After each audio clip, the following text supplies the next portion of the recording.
آگے اللہ سبحانہ تعالیٰ فرماتے ہیں یا ایھا الذین آمنو، اے وہ لوگوں جو ایمان لائے ہو، شہادت و گواہی بینکم تمہارے درمیان، اذا حضر جب حاضر ہو جائے، احدکم الموت تم میں سے کسی ایک کو موت، حین الوصیہ وصیت کے وقت۔ اس آیت کو پڑھنے سے پہلے اس کا پس منظر آپ کے سامنے رکھیں گے تاکہ آپ آیت کو اچھے سے سمجھ سکیں۔ سیدنا ابن عباس رضی اللہ عنہ کہتے ہیں کہ بنو سہم کا ایک آدمی تمیم داری اور عدی کے ساتھ سفر پر نکلا، اور یہ سہمی ایسی جگہ مر گیا جہاں کوئی مسلمان نہ تھا۔ تمیم داری اور عدی اس کا ترکہ لے کر آئے تو سہمی کے وارثوں نے اس میں ایک پیالہ نہ پایا جو چاندی کا تھا اور سونے سے مرصع تھا۔ سونے سے مرصع تھا یعنی سونے کا پانی اس پر چڑھا ہوا تھا۔ رسول اللہ صلی اللہ علیہ وسلم نے تمیم اور عدی سے قسم کھانے کو کہا، اور وہ قسم کھا گئے کہ یہ پیالہ ان کے پاس نہیں ہے۔ پھر وہ پیالہ بازار سے مل گیا اور انہوں نے کہا کہ ہم نے تمیم داری اور عدی سے خریدا ہے۔ جس شخص کے پاس بازار میں وہ پیالہ تھا تو سہمی کے فیملی ممبرز نے پوچھا تمہیں یہ پیالہ کس نے بیچا؟ تو انہوں نے بتایا کہ ہم نے تمیم داری اور عدی سے خریدا ہے۔ اب سہمی کے وارثوں سے دو شخص کھڑے ہوئے اور اللہ کی قسم کھا کر گواہی دی کہ یہ پیالہ ہمارے ہی آدمی کا ہے، اور یہ کہ ہماری گواہی ان دونوں سے زیادہ سچی ہے۔ یہ آیت اسی سلسلے میں نازل ہوئی، اسے بخاری نے روایت کیا ہے۔ یہ واقعہ رسول اللہ صلی اللہ علیہ وسلم کے دور میں ہوا تھا۔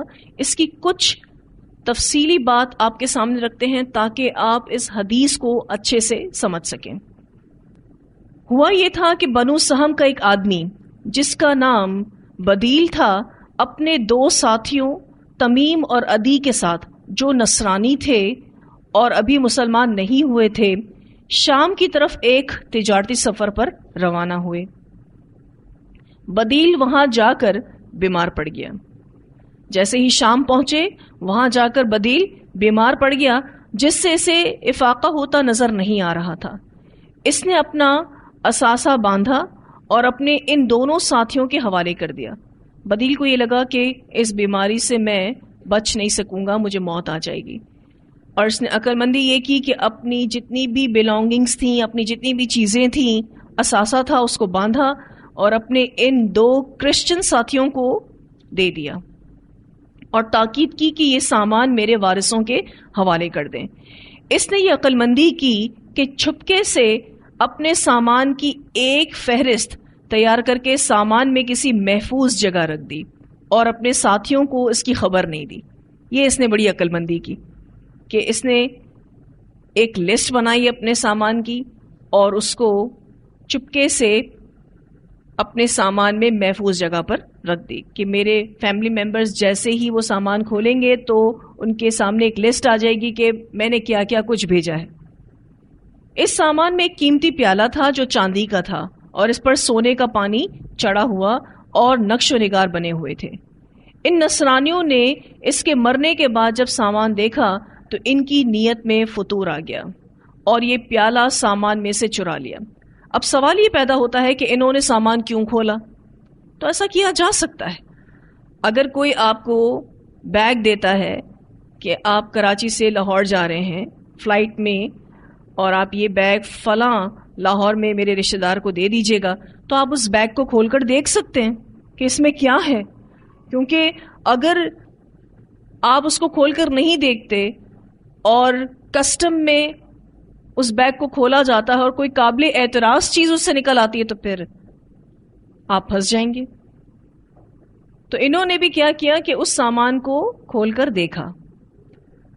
اب سارا سامان تو انہوں نے پیک کر دیا، وہ پیالہ انہوں نے اپنے پاس رکھ لیا۔ جب واپس آئے تو سامان بدیل کے ورثاء کے حوالے کر دیا اور پیالہ بازار میں کسی سونار کے پاس فروخت کر دیا۔ جیسا کہ میں نے آپ سے ذکر کیا کہ وہ چاندی کا پیالہ تھا، کافی قیمتی پیالہ تھا، وہ انہوں نے بیچ دیا، باقی سامان انہوں نے بدیل کے فیملی ممبرز کے ہینڈ اوور کر دیا۔ ورثاء نے جب سامان کھولا تو اس میں سامان کی فہرست بھی ملی۔ اس کے مطابق سامان چیک کیا تو وہ قیمتی پیالہ اس میں نہیں تھا، انہوں نے سامان لانے والے ساتھیوں سے پوچھا کہ مرنے والے نے اپنی کوئی چیز فروخت تو نہیں کی تھی؟ ممکن ہے اسے بیماری کے علاج معالجے کے لیے ضرورت پڑ گئی ہو اور اس نے کچھ سامان بیچ ڈالا ہو۔ انہوں نے اس کا جواب نفی میں دیا۔ یہ تسلی کر لینے کے بعد ورثاء نے یہ مقدمہ عدالت نبوی میں پیش کیا صلی اللہ علیہ وسلم۔ آپ صلی اللہ علیہ وسلم نے تمیم اور عدی دونوں کو بلا کر بیان لیا تو وہ کہنے لگے کہ ہمیں اس پیالے کا کچھ علم نہیں، اور قسمیں کھا کر اپنے بیان کی توثیق کی، یعنی بڑے وثوق کے ساتھ بیان دیا کہ اس پیالے کے بارے میں ہم نہیں جانتے۔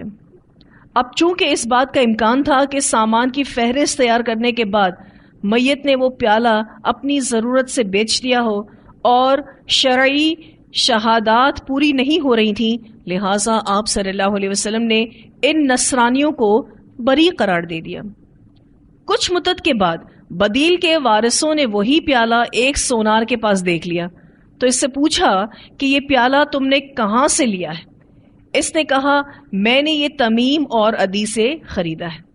اس دکاندار نے یہ بات بتا دی کہ میں نے ان دو لوگوں سے یہ پیالہ خریدا ہے۔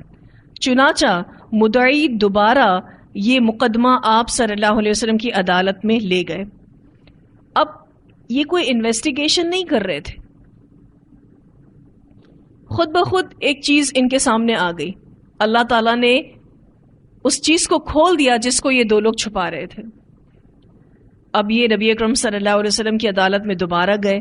آپ صلی اللہ علیہ وسلم نے پھر نصرانیوں کو بلایا اور ان کے سامنے وارثوں میں سے دو گواہوں نے قسم اٹھا کر گواہی دی کہ یہ پیالہ ہمارے ہی آدمی کا ہے۔ نصرانی اپنی قسم میں جھوٹے ہیں۔ جو بدیل کے فیملی ممبرز تھے انہوں نے نبی اکرم صلی اللہ علیہ وسلم کے سامنے قسم کھا کر کہا کہ یہ بدیل کا ہی پیالہ ہے، اور یہ نصرانی اپنی قسم میں جھوٹے ہیں، اور کہا کہ ہم اللہ سے ڈرتے ہوئے بالکل صحیح اور سچی گواہی دے رہے ہیں۔ یہ گواہیاں میت کے نہایت قریبی وارثوں کی تھی جو مسلمان تھے۔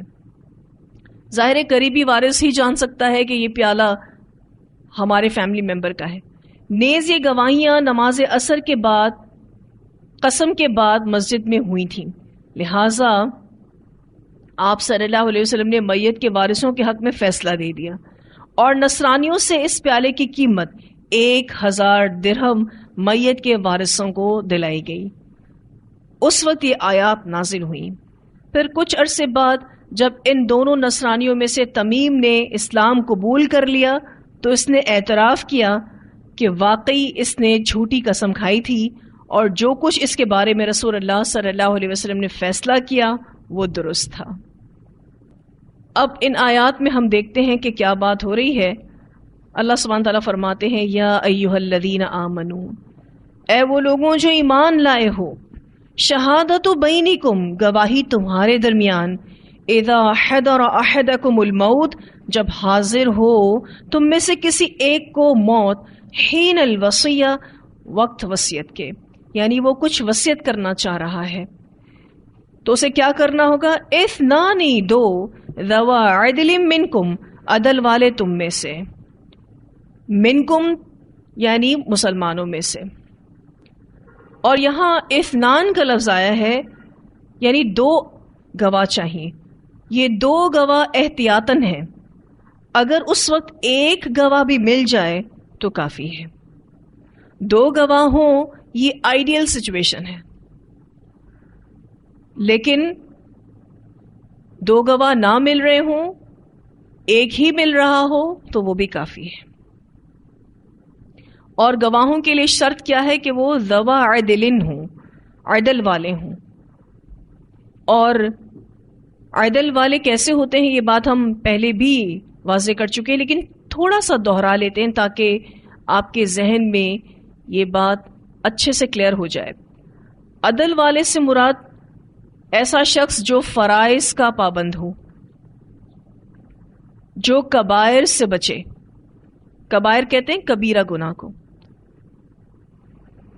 اچھے اخلاق والا ہو اور ذو مروت ہو۔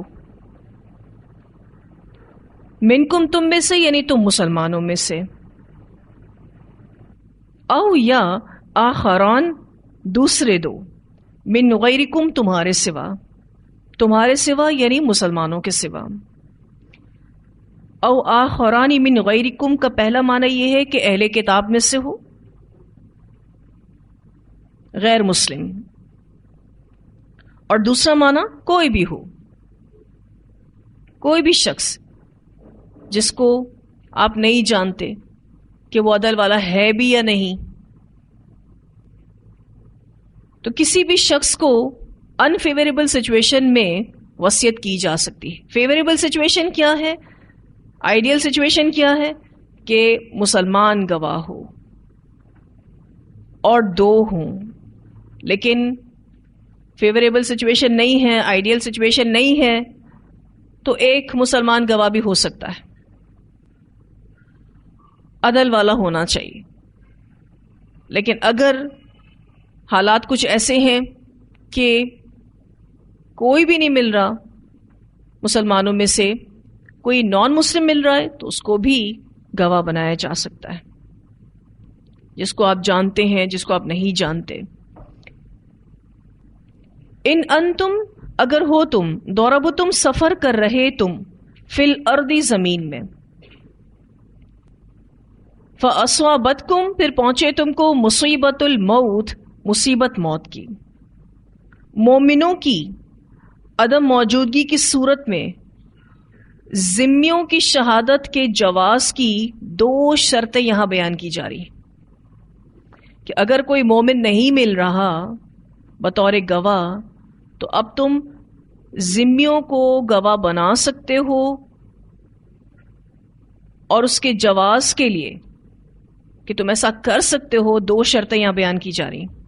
پہلی شرط ان انتم ضربتم فی الارض، اور دوسری شرط فاصابتکم مصیبت الموت، کہ تم سفر کی حالت میں ہو اور تمہیں موت کا وقت آ گیا ہے. اس وقت وصیت کرنا ضروری ہے. اب سفر کی بات اس لیے کی گئی کیونکہ ایسی سچویشن سفر میں زیادہ تر پیش آتی ہیں. لیکن یہ بھی ہو سکتا ہے کہ کوئی اپنے ملک میں رہتے ہوئے اس رخصت سے کام لے. اگر کوئی شخص سفر پر نکلا ہے اور اس کا بالفرض ایکسیڈنٹ ہو جاتا ہے، اس کو ہاسپٹل لے جایا جاتا ہے، وہاں پر نان مسلم نرسز ڈاکٹرز ہیں جن کو وہ جانتا نہیں ہے، لیکن بالکل موت اس کے سر پر آ گئی اور اسے کچھ خاص باتیں اپنی فیملی کو پہنچانی ہیں، کچھ چیزیں اپنی فیملی کو پہنچانی ہے، تو جو بھی آس پاس ہے اس کو اپنی بات بتا دے.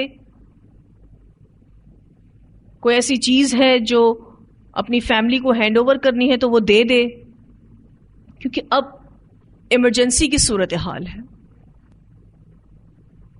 اور ایمرجنسی کی صورتحال کیا ہو سکتی ہے؟ ان انتم ضربتم فی الارض فاصابتکم مصیبت الموت. اب یہ سچویشن کسی کو اپنے ملک میں بھی پیش آ سکتی ہے. بالفرض اپنے کام سے نکلا، سڑک پر ایکسیڈنٹ ہو گیا اور بالکل آخری سانسیں کوئی شخص لے رہا ہو، آس پاس جو لوگ ہوں ان کو اپنا موبائل دے دیا، اپنا والیٹ دے دیا، اور اپنے فیملی ممبر کو کوئی میسج دینا ہے تو وہ دے دیا اور وہیں فوت ہو گیا. کیونکہ ایمرجنسی کی صورتحال میں اس شخص کے پاس اتنا ٹائم نہیں ہوتا کہ وہ دو مسلمان عادل گواہ ڈھونڈے اور باقاعدہ پوری ڈیٹیلز دے سکے. اس طرح کا کچھ واقعہ ہمارے بہت کلوز میں ہوا تھا کہ اپنے گھر سے نکلے ہائی وے کے روٹ پر کام کرنے کے لیے اور ان کی بائک کا ایکسیڈنٹ ہو گیا، وہ ٹرالر کے نیچے آ گئے. ان کے فیملی ممبرز کو پہلے تو وہ مل نہیں رہے تھے کیونکہ بائک بھی چوری ہو گئی، والیٹ بھی کسی نے چوری کر لیا، پیسے بھی نکال لیے، سب کچھ ادھر ادھر ہو گئی چیزیں. جب ان کے گھر والوں کو پتہ چلا ان کی ڈیتھ کا تو وہ اس ایریا میں گئے تھے اور آس پاس کے لوگوں سے پوچھ رہے تھے کہ ہمارے اس فیملی ممبر نے کوئی خاص پیغام دیا ہمارے لیے، کچھ کہا انہوں نے مرنے کے ٹائم پر؟ کسی نے بھی کوئی بات نہیں کی. اب جہاں یہ ہو کہ والیٹ غائب، موبائل غائب، ایون بائک غائب، تو صورتحال میں کیا کوئی بات کسی کی سنے گا؟ اور تو انسانیت کا معاملہ جیسے ختم ہوتا نظر آتا ہے نا. لیکن یہ سچویشن اپنے ملک میں بھی کسی کو پیش آ سکتی ہے، اور اگر وہ اپنی کوئی بات کرنا چاہتا ہو تو کر سکتا ہے. تحبسونہما، تم روک لو ان دونوں کو. اب یہ جو گواہ ہیں 2 کی تعداد میں ہیں تو ان کو روک لو. من بعد الصلاۃ، نماز کے بعد. اور نماز سے مراد یہاں پر کوئی بھی نماز ہو سکتی ہے، لیکن جو حدیث میں نے آپ کے سامنے رکھی تو اس میں صلاۃ الوسطی یعنی عصر کی نماز کا ذکر ہے. تو دونوں معنی ہو سکتے ہیں من بعد الصلاۃ کے. ایک معنی کوئی بھی نماز مراد ہے، اور دوسرا معنی صلاۃ الوسطی یعنی عصر کی نماز. فیقسمان باللہ، پھر وہ دونوں قسمیں کھائیں اللہ کی. کون دونوں؟ وہ گواہ، وہ وصی جس کو مرنے والے نے وصیت کی ہے. ان ارتبتم، اگر شک میں پڑے تم. اگر آپ ان ارتبتم کا ٹیکسٹ بریکٹ میں لے لیں اور اس کو تحبسونہما سے پہلے پڑھ لیں تو آپ کو کلام آسانی سے سمجھ میں آ جائے گا. ان ارتبتم کا جو حصہ ہے، یہ حصہ تحبسونہما سے پہلے پڑھ لیں تو بہت اچھے سے بات سمجھ میں آ جائے گی. جیسے کہ ان ارتبتم، اگر شک میں پڑے تم. ان ارتبتم، تم سے مراد میت کے وارث ہیں. اگر شک میں پڑے تم، تحبسونہما، تم روک لو ان دونوں کو، من بعد الصلاۃ، نماز کے بعد، فیقسمان باللہ، پھر وہ دونوں قسمیں کھائیں اللہ کی. اگر وارثوں کو شک ہو تو وصیوں کو بلایا جائے گا مسجد میں کسی بھی نماز کے بعد تاکہ وہ قسم کھائیں. ایکچولی پہلے مسلمانوں کی عدالتیں مسجد میں ہوا کرتی تھیں اور لوگ بھی موجود ہوتے ہیں مسجد میں، تو ان سب کے سامنے یہ 2 گواہ اللہ کی قسم کھائیں اور قسم کھا کر کیا کہیں؟ لا نشتری، نہ ہم بیچیں گے، بھی اس کو یعنی اپنی شہادت کو، اپنی گواہی کو، ثمنن، قیمت میں. ہم شہادت کا کچھ معاوضہ نہ لیں گے، ہم اپنی گواہی کو نہیں بیچیں گے. ولو کانا، اور اگرچہ ہوں، ذا قربا، رشتہ دار. ولا، اور نہ، نکتم، ہم چھپائیں گے، شہادت اللہ، گواہی کو اللہ کی. ہم اللہ کی اس گواہی کو نہیں چھپائیں گے. شہادت اللہ یہ اس لیے کہہ رہے ہیں کہ اس سے مراد وہ گواہی ہے جس کی ذمہ داری اللہ نے ان پر ڈالی ہے. تو کہتے ہیں وَلَا نَكْتُمُ شَهَادَةَ اللہ، اور نہ ہم چھپائیں گے گواہی کو اللہ کی. اِنَّا، بے شک ہم، اِذَن، تب یعنی اگر ہم چھپائیں تب لَمِنَ الْآثِمِينَ، البتہ گناہگاروں میں سے ہوں گے. اگر ہم گواہی کو چھپائیں تو پھر ہم بہت گناہگاروں میں سے ہوں گے. سوال یہ پیدا ہوتا ہے کہ نماز کے بعد کیوں قسم کھلوائی جا رہی ہے؟ اس کی وجہ یہ ہے کہ نماز کے بعد لوگ روحانیت میں ہوتے ہیں، اللہ کا ڈر بھی ہوتا ہے، اور مسجد میں چونکہ اور لوگ ہوتے ہیں تو لوگوں کا ڈر بھی ہوتا ہے. اس ڈر کی بنا پر امید ہے کہ وہ صحیح گواہی دیں گے، اسی لیے مسجد میں نماز پڑھنے کے بعد اس طرح کی گواہی لی جاتی ہے. اب یہ ساری سچویشن تب پیش آئی جب مرنے والے نے پہلے سے وصیت نہیں کر رکھی تھی. اب اگر کوئی ایسی بات ہے جس کی آپ پہلے سے وصیت کر سکتے ہیں تو ہم پڑھ چکے ہیں کہ 1-2 راتیں بھی انتظار نہیں کرنا چاہیے. امپورٹنٹ باتیں لکھ لینی چاہیے. لیکن جب کسی کو کوئی حادثہ پیش آتا ہے اس وقت وہ ضروری باتیں اپنی فیملی تک پہنچانا چاہتا ہے اگر تو اس کو موقع ملا ہے تو ایسی صورتحال میں ان باتوں کا علم اس کو ہونا چاہیے کہ اس صورتحال میں مجھے کیا کرنا ہے. آپ دیکھیں دین ہمارا کتنا خوبصورت ہے. اس سچویشن میں ہمیں کیا کرنا ہے اس بارے میں بھی اللہ تعالیٰ نے ہمیں بتا دیا. اب اگر میت کے ورثاء کو شک پڑ گیا ہے تو دونوں گواہوں کو بلا لیا جائے. اور یہاں جو یہ تحبسونہما کا لفظ ہے نا, اس کا روٹ ورڈ حاباسین ہے, حبس. اور یہ لفظ ہم اردو میں بھی استعمال کرتے ہیں, حبس کا لفظ. جب ہوا رک جاتی ہے تو ہم کہتے ہیں آج بڑا حبس ہو رہا ہے, ہوا رک گئی ہے. روکنے کا معنی اس میں آتا ہے. تو ان 2 گواہوں کو روک لیا جائے گا نماز کے بعد, اور نماز سے مراد کوئی بھی نماز ہو سکتی ہے اور عصر کی نماز بھی. اور پھر وہ دونوں قسمیں کھائیں گے اللہ کی, اور قسم کھا کر کیا کہیں گے, لا نشتری بہ ثمنا ولو کان ذا قربا ولا نکتم شہادۃ اللہ انا اذا لمن الآثمین. یہ الفاظ وہ ادا کریں گے. فَإِن پھر اگر عثر خبر ہو جائے, اطلاع ہو جائے. عثر کا معنی اچانک معلوم ہونا, بغیر کوشش کے بعد معلوم ہو جانا, بغیر چاہے معلوم ہو جانا. دیکھیں قرآن پاک میں اطلاع کا لفظ بھی آتا ہے, لیکن یہاں لفظ کیا ہے, عثر. عثر کا معنی ہوتا ہے اچانک سے معلوم ہو جانا. میں نے جو آپ کے سامنے پس منظر رکھا تھا تو بدیل کے وارثوں کو اچانک ہی پتہ چل گیا تھا نا, وہ بازار گئے تھے, ان کو وہ پیالہ اچانک ہی نظر آ گیا تھا, وہ کوئی انویسٹیگیشن تھوڑی نہ کر رہے تھے. تو اللہ تعالیٰ فرماتے ہیں فَإِنْ عُثِرَ پھر اگر خبر ہو جائے, عَلَىٰ اس بات پر, أَنَّهُمَا کہ بے شک وہ دونوں یعنی وصی, استحق وہ دونوں حقدار ہوئے, اثمن گناہ کے.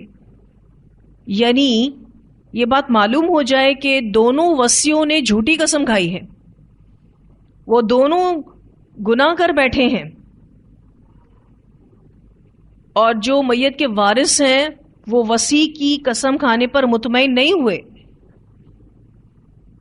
فآخران تو 2 دوسرے یعنی گواہ چاہیے ہوں گے, یقومان دونوں کھڑے ہوں گے, مقامہما ان دونوں کی جگہ.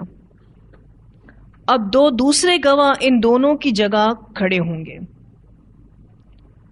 من الذین ان لوگوں میں سے, استحق علیہم حق ثابت ہوا ان پر, الاولیان 2 قریب ترین, یعنی 2 قریب ترین رشتہ دار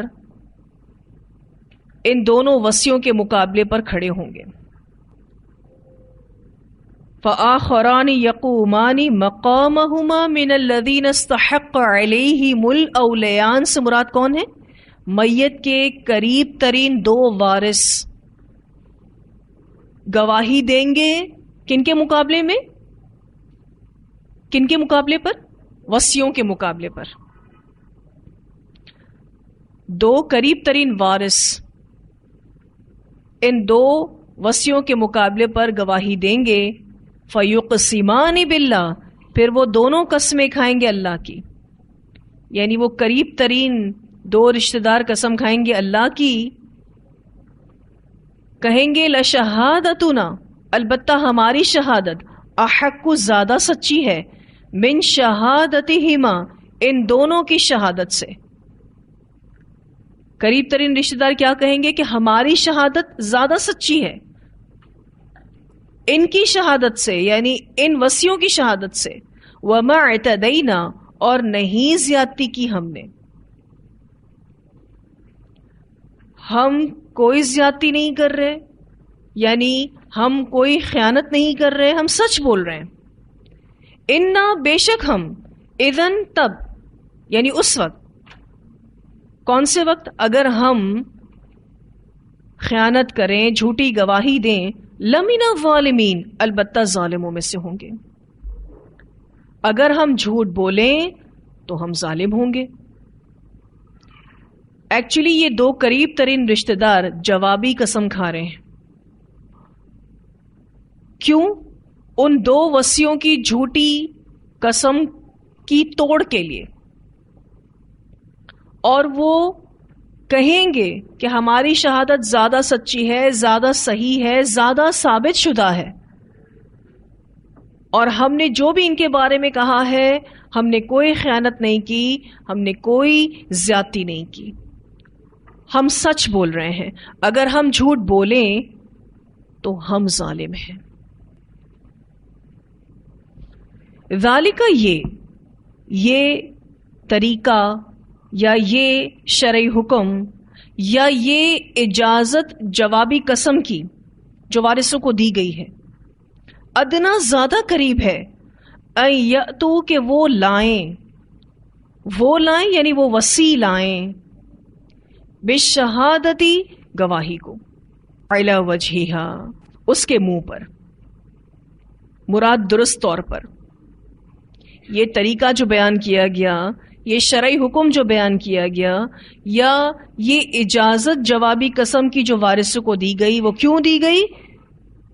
کہ یہ بات قریب ہے، ان یأتوا بالشہادۃ علی وجہہا، کہ وصی صحیح شہادت کو اپنے منہ پر لائیں گے، وہ درست گواہی دیں گے. او یا خوافو، وہ ڈریں گے، ان یہ کہ تردہ پھیر دی جائے گی، ایمان قسمیں، بعد ایمانہم ان کی قسموں کے بعد. وہ اس بات سے ڈریں کہ ہماری قسمیں ان ورثاء کی قسموں کے بعد رد کر دی جائیں گی، یا پھر اس بات سے ڈریں کہ رسوائی ہوگی. کیونکہ اگر وارثوں کو وصی کی قسموں پر اطمینان حاصل نہیں ہوگا تو وہ جوابی قسم کھا سکتے ہیں، اور جب وہ جوابی قسم کھائیں گے تو ان وصیوں کی قسم رد کر دی جائے گی. تو اس بات سے ان کو خوف ہوگا کہ ہماری قسموں کو تو کینسل کیا جا سکتا ہے وارثوں کی قسموں کے بہاف پہ، تو وہ ڈریں گے اس بات سے. پھر ظاہر رسوائی کے ڈر سے بھی وہ صحیح شہادت دیں گے. واتقوا اللہ، اور ڈرو اللہ سے، واسمعوا، اور سنا کرو. اللہ سے ڈرو یعنی اپنے تمام امور اور معاملات میں اللہ سے ڈرو، اور سنا کرو یعنی اللہ کے حکموں کو غور سے سنا کرو. واللہ، اور اللہ تعالی، لا یہدی، نہیں ہدایت دیتا، القوم الفاسقین، قوم کو جو فاسق ہو، جو اطاعت اور شریعت سے خارج ہو، اللہ اس کو ہدایت نہیں دیتا. جو اللہ کی قائم کردہ حدود کو توڑتا ہو، اللہ اس کو ہدایت نہیں دیتا. ان آیات کا مرکزی مضمون یہ ہے کہ ہر حال میں گواہی ٹھیک ٹھیک اور سچی ہی دینا چاہیے. اور یہ ٹاپک قرآن پاک میں کئی جگہوں پر آیا ہے. جھوٹی گواہی کو یا گول مول ہیرا پھیری والی گواہی کو کبیرہ گناہ قرار دیا گیا ہے. یہاں ان آیات میں یہ اہم ترین سبق ہے جو سکھایا گیا کہ ہر حال میں گواہی ٹھیک ٹھیک اور سچی ہی دینی چاہیے. اور ایک صورتحال یہاں بیان ہوئی جس میں ایمان والوں سے کہا جا رہا ہے کہ اگر تم سفر کر رہے ہو اور بیمار پڑ جاتے ہو یا تمہارا کوئی ایکسیڈنٹ ہو جاتا ہے اور تمہیں موت آنے لگتی ہے، تم موت کے بالکل قریب ہو جاتے ہو، اور جیسا کہ میں نے آپ سے ذکر کیا کہ یہ سچویشن اپنے ملک میں، اپنے شہر میں بھی کسی کو پیش آ سکتی ہے.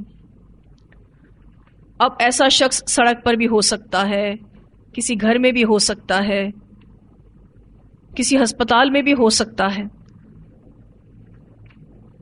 اس کو اگر کوئی ضروری بات اپنی فیملی کو پہنچانی ہے، کوئی ضروری میسج، کوئی ضروری چیز پہنچانی ہے، تو جو بھی اس کو اپنے آس پاس ملتا ہے. آئیڈیل سچویشن تو یہ ہے کہ اگر موت نے اس کو کچھ مہلت دے دی ہے تو اس صورتحال میں وہ 2 مسلمان گواہوں کو ڈھونڈ لے اور ساری بات تفصیل سے بتا دے. جو اثاثہ ان کے ذریعے اپنی فیملی کو ہینڈ اوور کرنا ہے وہ ان کے سپورٹ کر دے. لیکن اگر آئیڈیل سچویشن نہیں ہے، کوئی غیر مسلم ملا یا کوئی بھی ملا اس کو، کوئی ڈاکٹر، کوئی نرس، کوئی وارڈ بوائے، کوئی بھی ملا اس کو، وہ بات اس کو بول دی. یہ جو کوئی بھی ملا، کوئی نان مسلم ملا، کوئی ایک گواہ بھی ملا، ایکچولی یہ شریعت کی وسعت اور رخصت ہے الحمدللہ. کیونکہ دیکھیں ایک آئیڈیل سچویشن ہوتی ہے کہ جس میں کام بہت پراپر طریقے سے کیا جا سکتا ہے، اور ایک ایکسیپشنل سچویشن ہوتی ہے، استثنائی صورتحال، یا آپ اس کو ایمرجنسی کی سچویشن کہہ سکتے ہیں،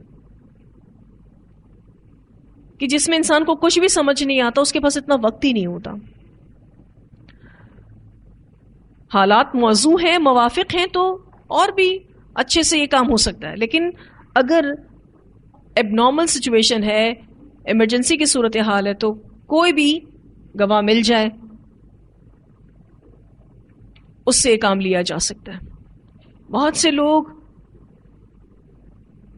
جو موافق صورتحال ہے اور جو غیر موافق صورتحال ہے، ان دونوں سچویشن میں حکم کو ایک ہی طرح سے لیتے ہیں، جو کہ دین کی سمجھ نہ ہونے کی علامت ہے. کیونکہ ہمارا دین بہت خوبصورت ہے. دین نے جو موافق صورتحال ہے اس کے بارے میں بھی احکامات دیے ہیں، اور جو غیر موافق حالات ہیں اس کے لیے بھی احکامات دیے ہیں. تو ان آیات کا خلاصہ یہ ہے کہ پہلی دفعہ گواہوں کا جو ذکر آیا ہے وہ وصی کے معنوں میں آیا ہے. اچھا، یہ وصی کون ہوتے ہیں؟ اگر آپ اپنے پاس لکھ لیں، جس کو وصیت کی جا رہی ہو کسی اور کے حق میں، اس کو کیا کہتے ہیں؟ وصی. اور موصی کسے کہتے ہیں؟ وصیت کرنے والا. اب یہ ساری باتیں ہم نے جب وصیت کا ٹاپک پڑھا تھا نا تب بتائی تھی آپ کو، ٹھیک ہے. موصی کہتے ہیں وصیت کرنے والا، اور وصی کہتے ہیں ایسا شخص جس کو کسی اور کے حق میں وصیت کی جا رہی ہو. تو یہاں پہلی دفعہ جو گواہوں کا ذکر آیا ہے وہ وصی کے معنوں میں آیا ہے، یعنی وہ لوگ جن کو میت اپنا ترکہ حوالے کر کے انہیں وصیت کرے، اپنی فیملی کو کوئی بات، کوئی چیز پہنچانی ہے، اس بارے میں ڈیٹیلز دیں. پھر غیر مسلموں کو صرف اس صورت میں وصی بنایا جا سکتا ہے جب مسلم وصی نہ مل رہا ہو. جیسے کہ قرآن پاک میں ہم نے پڑھا کہ ایسی سچویشن اکثر سفر میں پیش آ جاتی ہیں. لیکن خیر، سفر میں بھی پیش آ سکتی ہیں اور اپنے ملک میں، اپنے شہر میں، حضر میں بھی پیش آ سکتی ہیں. آئندہ کے لیے یہ قانون دے دیا گیا کہ اگر وصی کے بیانات میں کچھ شک پڑ جائے تو اس کے بعد ان سے اہل تر گواہوں کی شہادت کی بنا پر اوصیاء کی گواہی کو کینسل کیا جا سکتا ہے. اس کو میں اگر آسان کر دوں تو اس پوائنٹ میں یہ بتایا جا رہا ہے کہ آئندہ کے لیے ایک قانون دے دیا گیا، اور وہ قانون کیا ہے کہ اگر وصی کی گواہی میں، بیانات میں شک پڑ جائے تو اس کے بعد جو اہل تر گواہ ہیں، کون ہے اہل تر گواہ؟ میت کے قریب ترین وارث. ان کی شہادت کی بنا پر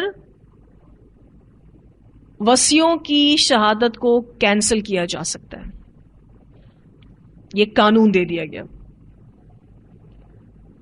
اور چوتھی اور آخری اہم ترین بات کہ اللہ کی خاطر درست گواہی دینی چاہیے.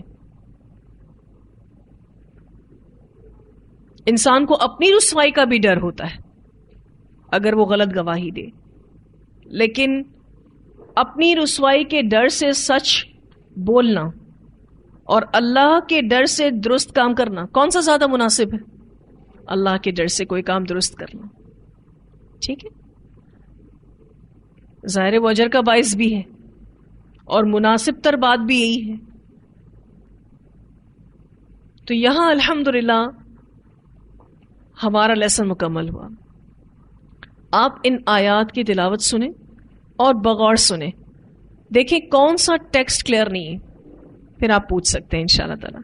تو تلاوت سن لیتے ہیں. یا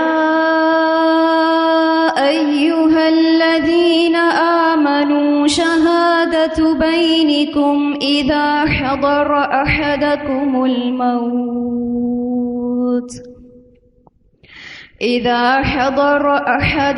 الموت حين الوصية اثنان ذوا عدل منكم أو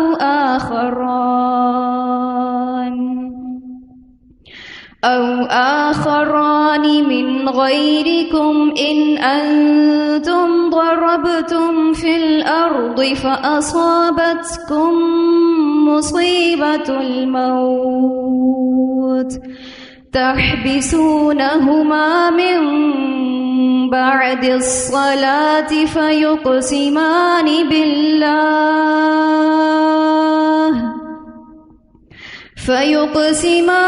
بالله إن ارتبتم لا نشتري به ثمنا ولو كان ذا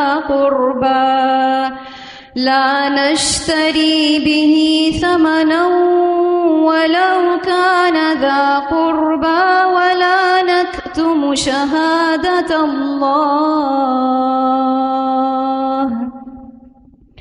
ولا نكتم شهادة الله إنا إذا لمن الآثمين.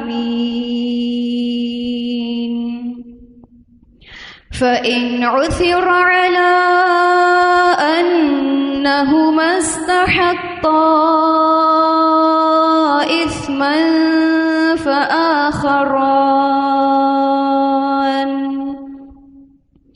فآخران يقومان مقامهما من الذين استحق عليهم الأوليان فيقسمان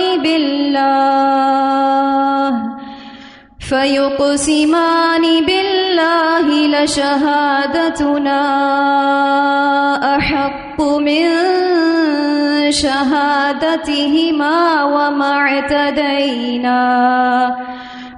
اعتدينا إنا إذا لمن الظالمين. ذلك أدنى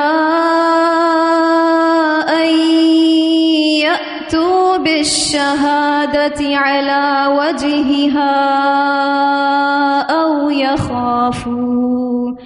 أو يخافوا أن ترد أيمان بعد أيمانهم واتقوا الله واسمعوا والله لا يهدي القوم الفاسقين.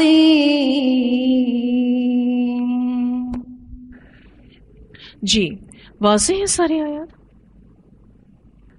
چلیں جی الحمدللہ